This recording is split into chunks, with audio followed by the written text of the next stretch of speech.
তারপর ত্রিপল নাইনে ফোন দেওয়ার পরে ডিসিএসপি যারা এরা খুব ভালো রেসপন্স করেছে। তাদের নিয়োগটা দেয় হলো মাস্টার ড্রাইভার, আর মালিক নিয়োগ দেয় হলো মাস্টার ড্রাইভারকে। আর জাহাজের অন্যান্য কর্মচারী যারা আছে এরা নিয়োগ দেয় মাস্টার ড্রাইভার এদেরকে। আমাদের নিয়োগ দিয়েছে মাস্টার, গিরিজার স্টাফ, এগুলো মাস্টার নিয়োগ দেয়। আর শুধুমাত্র মাস্টার এবং ড্রাইভার এই দুজনকে মালিক নিয়োগ দেয়।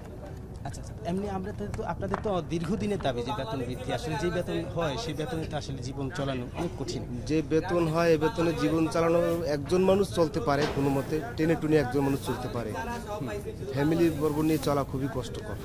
তার মানে কি এরকম মানে অনেক অনেক স্টাফদের এরকম ক্ষোভ আছে, রাগ আছে, আছে, মানে এই যে যেমন আকাশ মণ্ডল যে ঘটনাটা ঘটালো, এরকম কি আরো অনেকের ক্ষোভ আছে কিনা? যে এরকম আরো অনেকের ক্ষোভ আছে, মানে এরকম না এরকম খুন করার ক্ষোভ নেই, কিন্তু বেতন ভাতা বাড়ানোর একটা আমাদের ভিতর সবার ভিতরে আছে যে বেতন বাড়াচ্ছে না কেন, বেতন বাড়াতে হবে। আমরা এটুকু এই নিয়ে প্রতিদিন আমরা তাদেরকে তদারকি করি। আচ্ছা জি। এমনিতে এই যে এরকম ক্ষোভ তো থাকার কথা না, আমার মনে হয় যে এরকম ক্ষোভ থাকবে।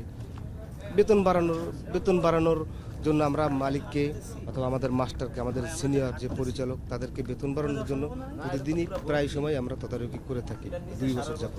এই যে আপনারা দাবিটা করেন সেটা কি মালিক পক্ষের কাছে পৌঁছায় না? জি পৌঁছায়। কিভাবে পৌঁছায়? মালিক নিজে আসে মাঝে মাঝে। আচ্ছা, তখন কি আপনারা মালিক নিজে এর সাথে বলে দেব সামনের মাসে দেব, পরে দেব, এভাবে করে করে এই 2 বছর ধরে আমাদেরকে এগুলো কষ্ট দিচ্ছে। তাহলে এইরকম আকাশমণ্ডল কি আরো অনেক আছে যাদের ভিতরে খুব ক্ষোভ বিরাজ? না, এরকম ক্ষোভ মনে হয় থাকতে পারে না, এরকম ক্ষোভ নেই। এখন ওর অন্য কোনো ক্ষোভ থাকতে পারে, অথবা না, তারা তো কোনো আত্মীয় স্বজন না, রিলেটিভ না। না, কেউ কারো রিলেটিভ না, কারণ দেখছি না। না, কেউ কারো রিলেটিভ না।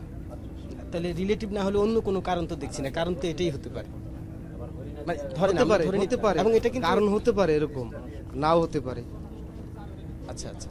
তো এমনিতে ধরেন এই যে ধরেন অল্প বেতনেই আপনারা করছেন কাজ, তাহলে অন্য কাজ করছেন না কেন? আমরা এই কাজটা শিখেছি, এই কাজটা একটু ভালো পারি অন্যান্য কাজের থেকে, এই জন্য বাধ্য হয়ে এখানে পড়ে আছি। তো বেতন তো কম, এই তো জীবন চলছে না, তাহলে কেন থাকছে? বিভিন্ন জায়গায় ট্রাই করছি, অনেকে পড়াশোনা করছে, অনেকে বিভিন্ন জায়গায় ট্রাই করছে চাকরির জন্য, যদি এর থেকে ভালো পায় সেখানে যায়। অনেকে কোনো স্টাফ 1 মাস থাকে, এর থেকে ভালো চাকরি পায় চলে যায়। জি, আমি অন্য চাকরি খুঁজতেছি, ভালো থেকে ভালো হলে আমি চলে যাব, আর অনেকেই খুঁজতেছে এর থেকে ভালো হলে চলে যাবে সেখানে।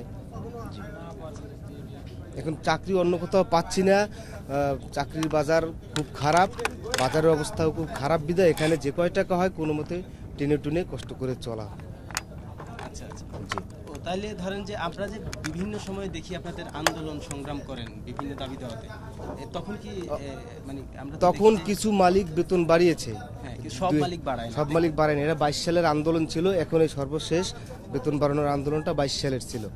22 সালে ওই গ্রুপ কোম্পানির কিছু জাহাজ এরা বেতন বাড়িয়েছে, এবং এই প্রাইভেট কোম্পানি যারা আছে এরাও অনেকে বেতন বাড়িয়েছে, কিন্তু এখনো কিছু মালিক রয়েছে যারা বেতন বাড়ায় নাই, আগের বেতনই চলছে। একটা স্টাফের বেতন 9,650 টাকা, আর সুকানি গিরিজারের বেতন আছে সর্বোচ্চ 12,000 13,000, এখন কোন জায়গায় 14,000 এরকম। এই নিয়ে আবার খোরাকি আবার নিজের। আচ্ছা আচ্ছা, 3,000 4,000 যায় খোরাকি। মানে এই যে ঘটনা ঘটলো, এখন মানে ভবিষ্যতের জন্য কি একটু ভয় হয় কিনা, ভীতি হয় কিনা? ভবিষ্যতের জন্য আমাদের ভয় হয় যে আমাদের ভিতরে যদি কেউ এরকম থেকে থাকে, অবশ্যই তো আমাদেরকে আবার এরকম সব কতল করে সে পালিয়ে যাবে। আমাদের ভিতরে তো ভয় হচ্ছে এখন, মানে একটা আতঙ্ক তৈরি হয়ে গেছে, যেহেতু মালিক বেতন বাড়াচ্ছে না, তা কারো ভিতরে এরকম হতে পারে, এরকম ক্ষোভ হতে পারে, আমাদেরকে সবাইকে মেরে আবার চলে যেতে পারে বেতন না বাড়াইলে, অথবা এরকম যদি চলতে থাকে তাহলে কোনো প্রতিবাদ না থাকলে। আচ্ছা আচ্ছা জি। কিন্তু এখন আপনারা কি চান আসলে, মানে এই যে ধরেন একটা ঘটনা, অনেক বড় ঘটনা, আমরা এখন চাই এই ঘটনাটা যে কারণে ঘটেছে এর একটা সুরাহা সমাধান, একটা নিষ্পত্তি চাই, যে এরকম যেন আর না ঘটে, এরকম ক্ষোভ যেন কারোর ভিতরে তৈরি না হয় আর। জি, এই ঘটনাটা তো খুবই মর্মান্তিক, সবশেষ 7টা মানুষ, একটা মানুষ মেরে ফেললো, কতটা ক্ষোভ থাকলে, কতটা ক্ষোভ থাকলে।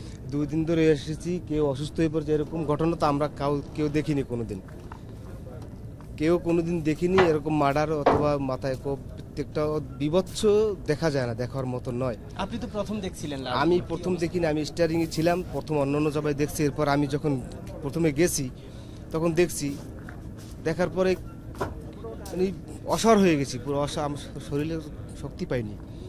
তারপর 999-এ ফোন দেওয়ার পরে ডিসিএসপি যারা, এরা খুব ভালো রেসপন্স করেছে। এরা বারবার ফোন দিয়েছে, লোকেশন নিয়েছে, লোকেশন দিয়ে রেসপন্স করেছে।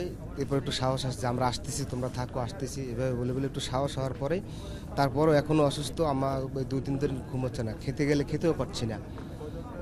স্টাফ অলরেডি 2টা অসুস্থ, এদেরকে ট্রিটমেন্ট দেওয়ার জন্য কিনারে 2জন আছে, এদেরকে বলেছি। আমরা চাই এরা মালিক পক্ষ সদয় হোক, যাতে এরকম ক্ষোভ অন্য কোনো স্টাফের মনে তৈরি না হয়।